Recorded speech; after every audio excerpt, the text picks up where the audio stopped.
Маркетите во Македонија веќе неколку денови на своите веб страници имаат обврска да ги објавуваат малопродажните цени на производите поради измените на Законот за заштита на потрошувачи. За да ја тестираме функционалноста на оваа законска измена, посетивме неколку веб страни на одредени маркети. Кај некои од маркетите, табелата со цени имаше опција за пребарување на производи, додека кај други пак мораше да се врти страна по страна.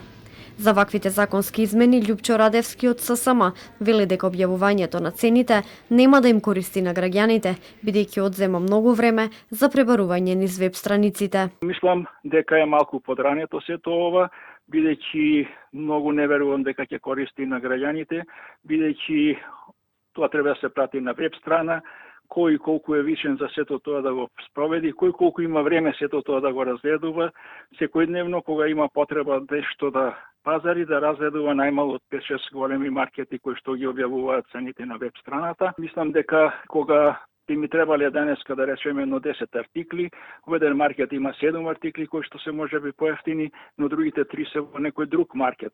Така да денеска би требало може би да поминам 2 маркети со оддалеченост некоја може од 500 до 1000 метри, така да мислам дека малку е по неизведливо тоа и мислам дека граѓаните ги знаат цените во сите маркети и земаат она што мислат дека во моментот им одговара како цена. Од опозицијската СДСМ пак велат дека мерката е нефункционална и нема да им помогне да се намалат цените. На граѓаните има потребен околу 1 час само за да споредат еден производ во сите маркети.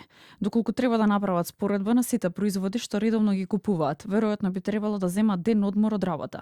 СДСМ уште на почетокот алармираше дека оваа безмислица ниту ќе помогне да се намалат цените, ниту некој реално ќе има корист од неа, но владата не слушаше. Според правилникот за начинот на објавување на цените на производите, трговските ланци треба да ги ажурираат цените на дневно ниво, посебно за секој маркет во рамки на синџерот.